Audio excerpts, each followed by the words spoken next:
আমার স্বামী আমার সাথে মিথ্যা ভালোবাসার নাটক করে আমাকে বিয়ে করে। আমি তা বুঝতে পারিনি।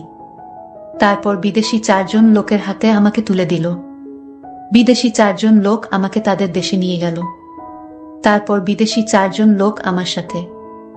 বাকিটা গল্পতেই বলছি। আমার বিয়ের রাতে আমার বর একটা তাবিজ গিফট দিল। আমি অবাক হয়ে বললাম, এটা কি? আমার বর রাজীব খানিকটা লজ্জা পেয়েই বলল, তাবিজ। সেটা তো বুঝতেই পারছি, কিন্তু এটা কেন? সময় আসুক, বুঝবা। আমার ভীষণ রাগ লাগলো। বান্ধবীদের কাছে এত এত গল্প শুনেছি বিয়ের রাতের, তাদের বর হীরার আংটি, রূপার নেকলেস, এসব কিছু উপহার দেয়। আর আমি কিনা পেয়েছি তাবিজ। তাও খুব দামি কোনো তাবিজ না, সস্তা টিনের কালো সুতা পরানো তাবিজ। সুতাটাও ছোট। ওটা গলায় দেয়া যাবে না, হাতে বাঁধতে হবে। রাগে সে রাতে আমার ঘুম আসলো না। রাজীব খানিকক্ষণ মিষ্টি মিষ্টি কথা বলে আমার ঘুম ভাঙাতে চেষ্টা করল, কিন্তু আমি তার কথা না শুনে ঘুমিয়ে পড়লাম। কারণ আমার নিজের ভিতর রহস্য লাগছিল যে আমার স্বামী আমাকে কেন তাবিজ উপহার দিল, তার উদ্দেশ্যটা কি। আর আমার উঠল রাগ, নিজের উপর, নিজের কপালের উপর। কেন যে এই ছেলেটার প্রেমে পড়তে গেলাম? কেন যে বাবা মার অমতে একে বিয়ে করতে গেলাম? আমার বাবা মা বিয়েতে অমত করলেও বিয়ের অনুষ্ঠানে উপস্থিত ছিলেন। কন্যাদানের ব্যাপার স্যাপার সব সুন্দর মতোই সমাধান করেছেন। যাওয়ার আগে মা আমাকে ধরে অনেক কান্নাকাটি করেছেন। কাঁদতে কাঁদতে বলেছেন, এত আদরে বড় হয়েছিস তুই, এরকম গরিব ঘরে গিয়ে থাকবি কেমনে? আমিও কাঁদতে কাঁদতে মাকে জড়িয়ে ধরে বলেছি, আমি থাকতে পারবো মা, তুমি শুধু দোয়া করো। বড় মুখ করে একথা বলে এলেও ওদের বাড়ি এসে বেশ ধাক্কা খেয়েছি। রাজীবদের বাসা আমি আগে দেখিনি। বাসাটা মোটামুটি বড়, কিন্তু আগের আমলের। রাজীবের দাদার যখন কিছু টাকা পয়সা ছিল, তখন তিনি জমি কিনে বাসাটি করেন। কিন্তু বাসাটা করার পরপরই তাদের অবস্থা পড়ে যায়। অনেকে বলে এই বাসা করতে গিয়ে ধার দেনা করে অভাবে পড়ে ওদের পরিবার। অত টাকা পয়সা না থাকলেও কেন ধার দেনা করে রাজীবের দাদু বাসাটা করতে গেলেন তা কেউ জানে না। এই বিরাট বাসায় মাত্র 4 রুমে মানুষ থাকে, আর অন্য রুমগুলো পুরোপুরি খালি। দোতলার এক রুমে থাকে রাজীবের বাবা মা, উনাদের রুমটাই সবচেয়ে ছোট। অথচ তারা আগে সবচেয়ে বড় রুমটা নিয়েই থাকতেন। তাদের যা আসবাবপত্র সব রাজীব আর তার বোনের রুমে পাশ করে দিয়েছেন ওরা বড় হওয়ার পর। তাই তাদের আর বড় রুম লাগবে না বলে এই ছোট রুমে উঠে এসেছেন। সত্যি বলতে রাজীবদের বাড়িতে সবচেয়ে বেশি আমার ভালো লেগেছিল ওর বাবা মাকেই। কি ভীষণ অমায়িক দুজন মানুষ, তাদের সাথে সারা জীবন এমন বড় বাড়িতে কেন কুড়ে ঘরেও থাকা যায়। এরপরের রুমটা নুসরাতের। নুসরাত রাজীবের ছোট বোন, অনার্স ফাইনাল ইয়ারে এখন। ওর জন্য ছেলে খোঁজা হচ্ছে, ভালো ছেলে পেলেই বিয়ে দেওয়া হবে। নুসরাত আমার সাথে খুবই ভালো ব্যবহার করলো, কিন্তু আমার কেন যেন মনে হলো ও আমাকে পছন্দ করে না। আমার স্বামীর সাথে এই রুমে থাকতে হবে এখন থেকে, ভাবতেই কেমন জেন লাগছে। আর দোতলার আমাদের উল্টো পাশের সবচেয়ে বড় রুমটা রাজীবের ফুফুর। তিনি আর তার মেয়ে এখানে থাকেন। ফুফুটি বিধবা, মেয়ের ছোট বয়সেই তার স্বামী মারা গিয়েছিলেন। এরপর থেকেই তিনি এখানে থাকেন। তার মেয়েটার বয়স নুসরাতের মতোই। মা আর মেয়ে দুজনের একজনও আমাকে পছন্দ করেনি। এখানে আসার পর থেকেই তাদের কথায় আর আচরণে বারবার এই কথাই আমাকে বুঝিয়ে দিয়েছেন। যেমন ঘরে ঢোকার সাথে সাথেই ফুফু বললেন, ওমা, বউ কই? শুকতারা মানে ফুফুর মেয়েটি বলল, এই তো বউ, মা। ফুফু হেসে কুটি কুটি হয়ে বললেন, তা এর রূপেরই এত গল্প শুনলাম। কি আজব সুন্দরী কি আজকাল সব মেয়েকেই বলে রে? শুকতারা বলল, ভাইয়ার পছন্দ মা, বোঝো না, তার তো ভালো জিনিস আর ভালো লাগে না। আমি অবাক হয়ে গেলাম ওনাদের কথা শুনে। এমন কথা কেউ বলতে পারে কখনো ভাবতেও পারিনি।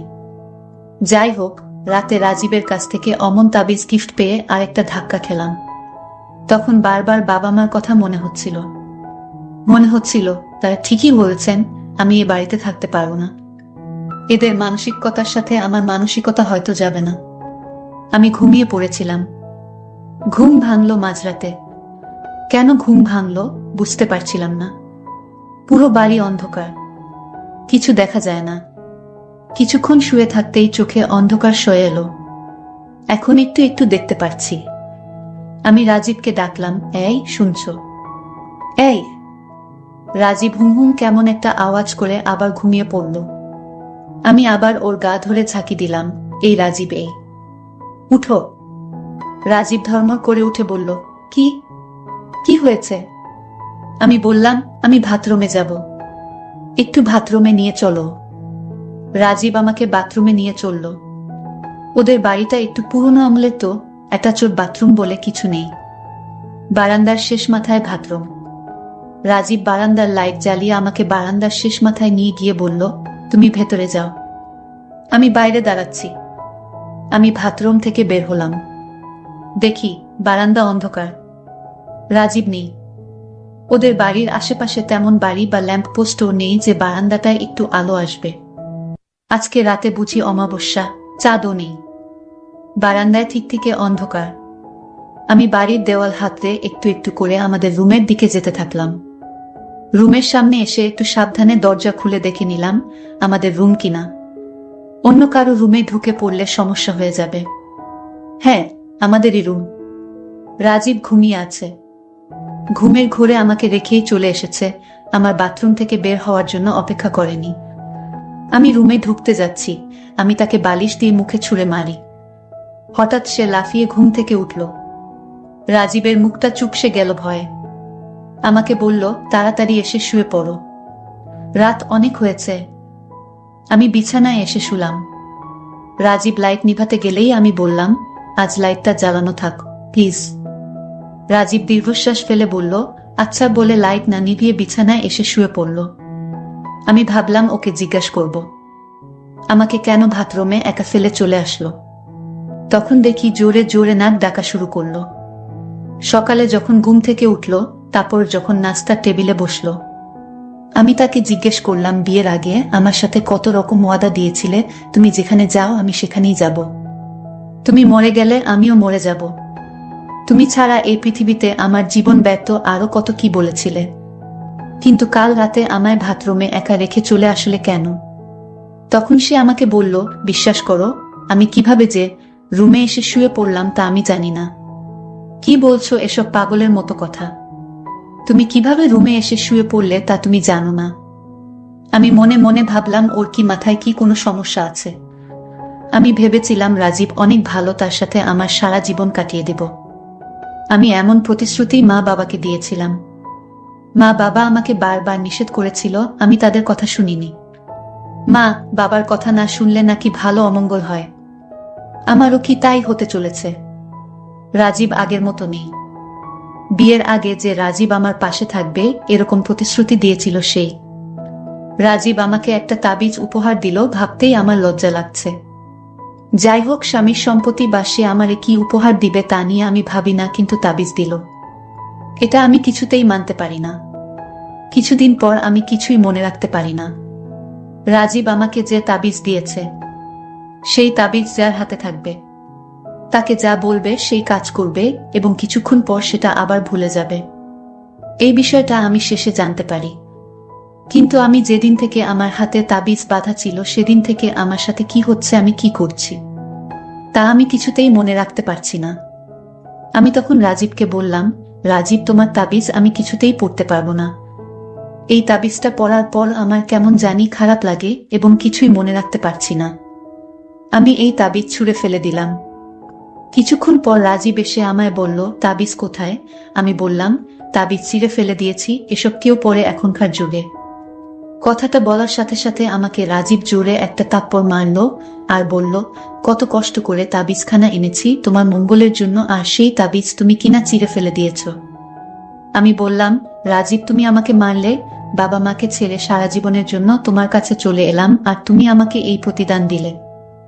আমি আর তোমার সাথে থাকতে চাই না, আমি আমার বাবার বাড়ি চলে যাচ্ছি। তখন রাজীব বলল, আমার ভুল হয়ে গেছে, আমাকে ক্ষমা করে দাও। রাজীবের ফুফু এবং তার বোন আমাকে নিয়ে হাসি ঠাট্টা করে, আমি এতে কিছু মনে করিনি। রাজীব শুধু তোমার দিকে তাকিয়ে, তুমি একদিকে আর সারা দুনিয়া একদিকে, আমি তোমায় এমনটাই ভেবেছিলাম। রাজীব তখন বলল, প্লিজ রাগ করো না, আমার ভুল হয়ে গেছে, এই যে কানে ধরলাম, আর কোনোদিন তোমাকে মারব না। আমাকে এরকম বাহানা করে রাজীব আমাকে আটকালো। আমিও ভাবছি মানুষের ভুল হতে পারে, এই ভেবে তাকে তার সাথেই রয়ে গেলাম। বেশ কিছুদিন আমাদের সংসার ভালোই চলছিল। কিছুদিন পর আমার স্বামী আমার জন্য স্বর্ণের আংটি নিয়ে আসলো আর বলল, আজ তোমাকে একটা সুন্দর জিনিস গিফট করব। আমি বললাম, কি গিফট করবে? সে তখন আমায় বলল, চোখ বন্ধ করো। আমি তার কথায় আমি চোখ বন্ধ করলাম আর সে আমাকে সত্যিই স্বর্ণের আংটি পরিয়ে দিল। আমি চোখ মেলে দেখে অবাক। তোমার হাতে তো এত টাকা নেই, তাহলে কোথায় থেকে এই আংটি আনলে? আমি তাকে মিথ্যা কথা বললাম। আমি একা সম্মতি করেছিলাম আরো 5 বছর আগে। সেই সমিতির টাকা লাভ সহ অনেক টাকা হয়েছে, আর সেই টাকা থেকে তোমার জন্য আমি আংটি বানিয়ে নিয়ে আসলাম। আমি তখন খুশি হয়ে বললাম, তুমি সারা জীবন আমার পাশে থেকো, আমাকে কোনোদিন ছেড়ে যেও না। রাজীব তখন বলল, কেন ছেড়ে যাব তোমায়? আমি তো তোমাকে আমার জীবনের চেয়ে বেশি ভালোবাসি। কিন্তু হঠাৎ রাজীবের মনে এত ভালোবাসা কোথায় থেকে আসলো? আমার কিছুটা তাকে সন্দেহ হলো। কিন্তু আংটিটা পরার দিন থেকে আমার যেন শরীর খুবই দুর্বল লাগতো। আমার কিছুই ভালো লাগতো না, কেমন যেন অস্থিরতা কাজ করত। রাজীব আমায় যা বলতো আমি তাই শুনতাম। রাজীব একদিন আমায় বলল, চলো দূরে কোথাও থেকে ঘুরে আসি। আমিও না করলাম না, কারণ আমারও তেমন ভালো লাগছিল না। আমি তার কথায় রাজি হলাম ঘুরতে যেতে। পরের দিন সকালে রাজীব বলল, তাড়াতাড়ি রেডি হও, গাড়ি অপেক্ষা করছে। আমি রেডি হয়ে গাড়িতে উঠলাম। গাড়িতে উঠে বসতেই আমার প্রচন্ড ঘুম আসছিল। এত ঘুম আসছিল কিছুতেই চোখ মেলে তাকাতে পারতেছি না। আমি চোখে একটু পানি দিলাম, তাও ঘুম কাটল না। আমি গাড়িতেই ঘুমিয়ে পড়লাম। মাঝপথে গিয়ে আমার ঘুম ভাঙল। ও বলতেই ভুলে গেছিলাম আমরা যাচ্ছিলাম ভারত ত্রিপুরা, সেখানে অনেক দর্শনীয় জায়গা আছে।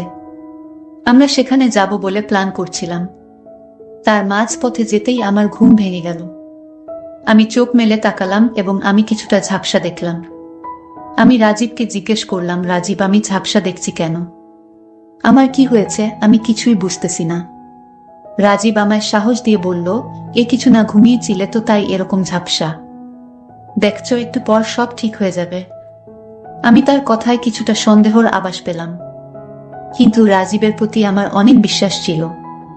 তাই সে আমার সাথে কি করতে যাচ্ছিল সেই উদ্দেশ্যটা আমি কিছুতেই বুঝতে পারছি না। আমার সাথে কিছু একটা হতে যাচ্ছে, আমার এরকম মনে হলো। আমরা ত্রিপুরা গিয়ে পৌঁছলাম। গাড়ি থেকে নেমে একটা হোটেলে উঠলাম। রাজীব আমার জন্য খাবার আনতে গেল। আমাকে অবশ্যই বলেছিল, চলো একসাথে গিয়ে রাতের খাবারটা খেয়ে আসি। আমি বলেছিলাম, না রাজীব, আমি খুব টায়ার্ড, আমি কিছু খাবো না। তারপরও রাজীব বলল, রাতে কিছু না খেয়ে ঘুমান, শরীরের অনেক ক্ষতি হবে। আমাকে এভাবে নানা রকম ভাবে বুঝালো। আমাকে হোটেলে রেখে সে খাবার আনতে গেল। আমি হঠাৎ লক্ষ্য করলাম রাজীব ফোনে কার সাথে যেন আলাপ করছে। বলছে, আপনাদের জিনিস আমি নিয়ে এসেছি, আপনার কাল সকালে ত্রিপুরা পাহাড়ে থাকবেন। আমি এই কথা শোনার পর আমি ভাবলাম, রাজীব তো কিছু নিয়ে আসেনি, তাহলে কি জিনিসের কথা বলল? আমার মনে এক অদ্ভুত ভয় কাজ করছিল। যেই কথাটা কিছুক্ষণ আগে শুনলাম সেই কথাটা পরক্ষণেই ভুলে গেলাম। আমি বুঝতে পারলাম না আমাকে নিয়ে বিদেশি লোকদের সাথে কথা চলেছে, কারণ আমার সাথে যা ঘটছে তা আমি কিছুক্ষণ পরেই ভুলে যাই। এটার কারণ তো আমি খুঁজে পাচ্ছি না। আমার মনে মনে সন্দেহ হতে লাগলো। স্বর্ণের আংটি পরার পর থেকেই আমার এমন হচ্ছে। আমি সাথে সাথেই আমি আংটিটা খোলার চেষ্টা করছি, কিন্তু কিছুতে আংটি খুলতে পারছি না। আমি অনেক চেষ্টা করলাম আংটিটা খোলার জন্য, কিন্তু আমি ব্যর্থ হয়েছি, আংটি খুলতে পারিনি। আমার আর বুঝতে বাকি রইল না, আমার স্বামী আমাকে আংটি দিয়ে বশ করেছে। তাই সে আমাকে যা বলে আমি তাই শুনি। রাজীব খাবার নিয়ে রুমে আসলো। আমি বললাম, তুমি কার সাথে ফোনে কথা বলছিলে? রাজীব বলল, আমার বাল্যকালের বন্ধুর সাথে কথা বলছি। তা তোমার বন্ধুকে কি জিনিস দিবা?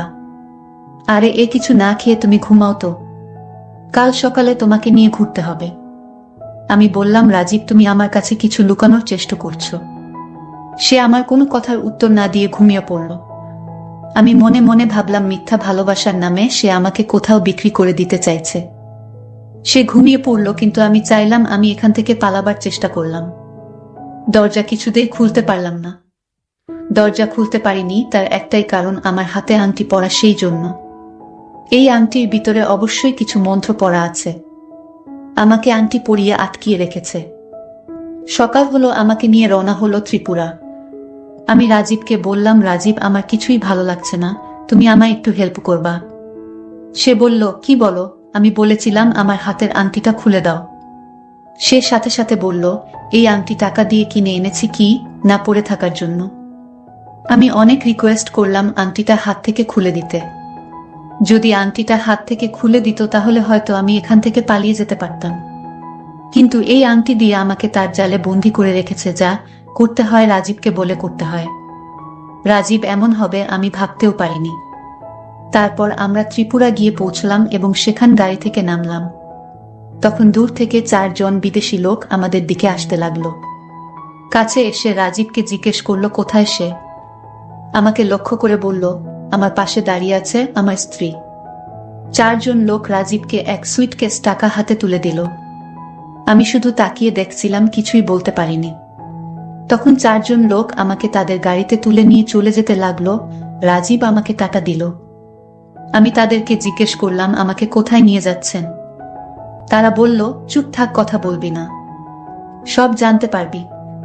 4 জন বিদেশি লোক আমাকে বিমানে উঠালো। আমি শুধু তাকিয়ে দেখছিলাম। আমাকে নিয়ে গেল নাইজেরিয়া দেশে। আমি তাদেরকে বললাম, আমাকে এখানে আনলেন কেন? আমি আপনাদের তো কোনো ক্ষতি করিনি।